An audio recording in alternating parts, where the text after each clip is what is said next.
Hey people, how's it going? Welcome to another video. So literally, I think a good couple of hours ago, I'm not too sure how many, but a few hours ago, Altars of Madness put up a video saying 5 albums that he loves from 5 genres that he doesn't love. And I was like, do you know what? That's always a fun thing to do, especially when you're like us and you listen to, you know, metal 24/7. It's quite funny to open up to the community and be like, hey, guess what? Here's a pop album that I really love.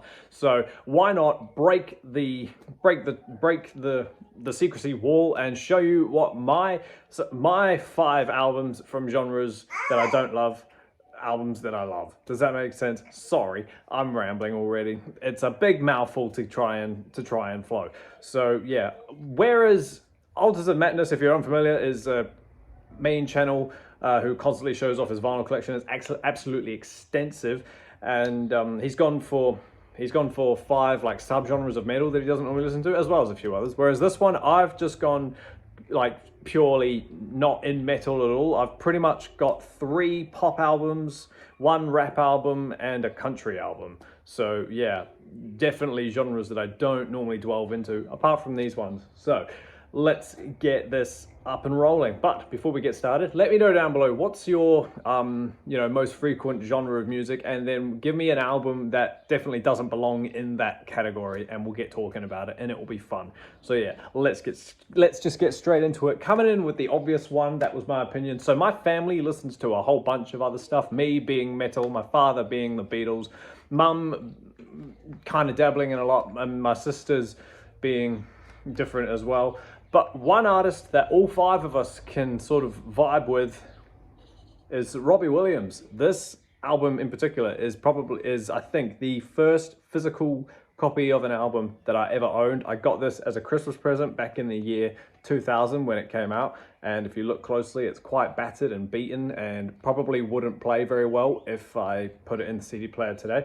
But yeah, we collectively, across me and my 2 sisters, we own all the Robbie albums. I've got this one, and I've also got the first 2 on vinyl, and one sister owns like Escapology, and I've got Intensive Care, and you know, the other sister has some other, she's like got the later half. So yeah, his catalog is spread across the whole family. But yeah, this one in particular I ranked at number 1. This is the best Robbie album. I think I put this at like number 11 or number 12 in my top 50 of all time. It's just a great Britpop album, more or less. Do you know what I mean? It came in the year 2000, and this is the infamous album that has Rock DJ on it, and Better Man, and Supreme, and all those massive hits, Kids, and Let Love Be Your Energy. But the B-sides on this, tracks 6 to 12, are honestly just as amazing. I can easily rattle them all off as being amazing songs, but I've been listening to this album for nearly 25 years now, so just keep that in mind. There's a lot of nostalgia put into this album, but like, it's honestly amazing. It went on car trips, it's been on family holidays, it's broken in half, like it's very fragile. I love that the CD is red, but yeah, honestly, it's a fantastic album, one of our family favorites, and definitely one of my favorites of all time. So yeah, that first one, Robbie Williams' Sing When You're Winning, is the first pop album, you could say, that I don't normally delve into, but this album is just amazing. Him as an artist is amazing. Cool. The second one is one of my partner's massive favorites, coming from like, I don't know, she just thought everything that she did musically was pretty amazing. I only knew her from Disney Channel, and but this album here in particular, while it gets deemed a rock album, I don't consider to chuck it in the rock category. It's just a heavy pop album with a couple of, you know, real instruments thrown in. Miley Cyrus's Plastic Hearts album from 2021, I think, if that's right. Is it 21 or 22? Yep, 21. So yeah, this was dubbed her rock album. Do you know what I mean? And when I first heard that, I was like, right, okay, that's going to be interesting. Obviously, Miley Cyrus is not a rock artist, but it's a lot more rockier than Demi Lovato's rock album, if you've ever heard that. But yeah, this one has obviously it's a very accessible album. It's Miley with her slightly Joan Jett 70s-esque gritty voice. After she had the operation, she was able to sound a bit different in some of her vocals, and it kind of works on here. Like, there are some amazing songs. Well, actually, when you think about it, there's a lot on here that's actually quite amazing. Like, in terms of standard pop rock stuff. Do you know what I mean? There's nothing incredible on here from a metal perspective at all, but they're catchy enough songs and they're rocky enough to sort of be what I call, it's a cool Saturday night album. Do you know what I mean?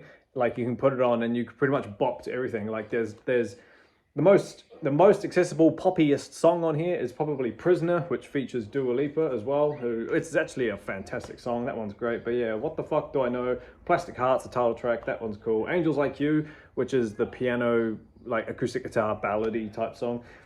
Give Me What I Want. Night Crawling featuring Billy Idol. That one's fun. That's definitely got a New York 70s disco rave, but also like dirty, sleazy bathroom vibe. If you hear that song, you know what I mean. Midnight Sky was a massive single off this album. That one's cool. High is quite a slower, mellow one, but that's all right. Hate Me and Bad Karma. Bad Karma's a tiny bit dumb, but like it's got Joan Jett in it, so that's pretty mean. Never Be Me and Golden G String is cool. And then side D has covers like The Edge of Midnight, which is Midnight Sky mixed with Edge of 17 from Stevie Nicks. Honestly, it's a fun album. Don't get me wrong. Like, yeah, it's nothing amazing, but like I think it's a fun album. We jammed this one quite a bit, and yeah, I would highly recommend it. So yeah, that's Miley Cyrus's Plastic Hearts. And then the last pop one is an influence from my darling partner, and this is the Swedish sensation Tuvulu, or Tovlo if you just want to say it normally. This is in the same vein of like Dua Lipa's, stuff. It's very dance, it's very techno, it's very upbeat. However, it's very catchy and it's very beautiful at the same time. What stands this album out for me is the fact that maybe because she is in fact Swedish, European, and not just like standard American, it just makes her tiny bit like stand out a tiny bit more because her content is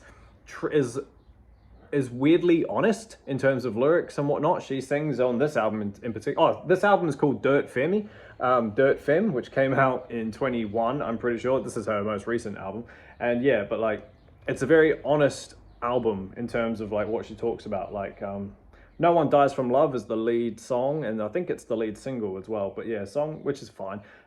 Suburbia sings about how she doesn't want the suburban life, with the picket fence and the marriage and the kids. She doesn't want that. To Die For, that's a great song. That song steals the melody from Popcorn, the Crazy Frog song, which is also, that famous melody. Do, do, do, do, do, do, do. But again, that's catchy as.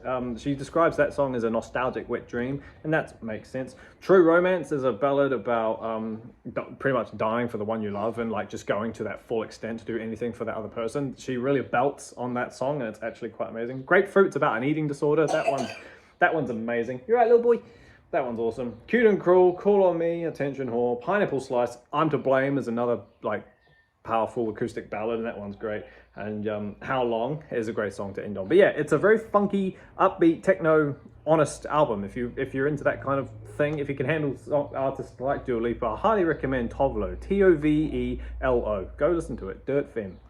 Now this one also stems back from not childhood per se, but when I got older and heard it again many years later, I did get thrown back to like memories of being a young kid. This is the country album, you could say, and it is Neil Young's Harvest Moon. Country is a terrible genre, okay? I'm just gonna say it. Country mixed with anything is an awful genre. So the fact that it's making segues in the charts these days, I just can't stand it. But yeah, this album came out, I think, in 1991 or 1992, and this is the most calmest, peaceful, tranquil acoustic country album I've ever heard. I've got a weird connection to this album as of later in life, but like I say, I remember hearing the song Unknown Legend, the opening song. There's a certain vocal melody in it that I heard, certain vocal part, the chorus, and when I heard that like in the last 5 years or so, I got thrown back to like way back into like my childhood days when I lived in England. So that was like, wow, I hadn't heard that for a long time, and it all came back. So then I heard the album like in full, and I was just like, wow, this is a trip and a half. But yeah, it's so peaceful. There's nothing loud on here at all. If you like your music that's just a man and his guitar rocking on a porch, this is for you. Unknown Legend, need I say, is a great song. It's a beautiful love song, that one. From Hank to Hendrix is cool. Harvest Moon, the title track. There's literally recorded a man. Oh, buddy. There's literally a man being recorded with broom noises across the wooden floor as percussion. You know, it's so cool. Dreamin' Man is a great song. Such a Woman is okay. But yeah, honestly, it's a really calm, peaceful album. And it's great to fall asleep to if you're trying to get to sleep and you want something. Don't listen to it on long nighttime drives. You'll fall asleep. But yeah, honestly, that's Neil Young's Harvest Moon. It's so peaceful. One of the best albums. And then the last one is a bit of an obvious pick. It's a rap artist and probably the biggest rapper of all time. But no matter what genre you listen to, we pretty much all like a couple of songs at least. I'm talking Eminem. This is the Marshall Mathers LP. Me and my sister recently ranked all of Eminem. And while this one isn't number one, this is number two. I don't physically own number one. So I thought we'll just show the Marshall Mathers LP. This one in particular is iconic. This and the Slim Shady LP, both of them go back to back in being amazing albums. This is worldwide success by this point. You know, it's just offensive, it's crude, it's Slim Shady, even though it's the Marshall Mathers LP, it's the Slim Shady persona just going full hard, you know. Kill You is a great song. Stan, great song, you can't deny. Paul, I love the Paul skits on all of these albums, it's great. Who Knew, that one's awesome. The Way I Am, the real Slim Shady. I'm Back, that's a great song. That one is just awesome. Marshall Mathers, the song, Drug Ballad, Amityville. Honestly, it's a fantastic album. I probably don't need to tell you to check this album out, but like I say, I don't listen to that much rap. So I probably listen to like maybe 3 rappers, if that, off the top of my head. So I just thought I'd happily show the Marshall Mathers LP as one album that I love from a genre that I don't. Cool, and that's that little video, team. Thank you so much for hanging out with me while I sit here and talk about albums that I love from genres that I don't. If you're unfamiliar with Altars of Madness's channel, please, I've tagged them down below. Go check it out. It's pretty amazing, and it's pretty amazing the extent of his vinyl collection. It's quite impressive. So yeah, awesome idea, mate. If you want to jump on this as well, to other people, if you want to jump on this as well, show us some albums that you love from genres you don't. Get the trend out there. That's always good fun. But yeah, thanks for hanging out with me. Keep an eye out for the next video. I don't know when that will be, but until that happens, everybody, stay inside, stay safe, jam any type of music you want. It doesn't matter. And I'll see you all in the next video. See you later.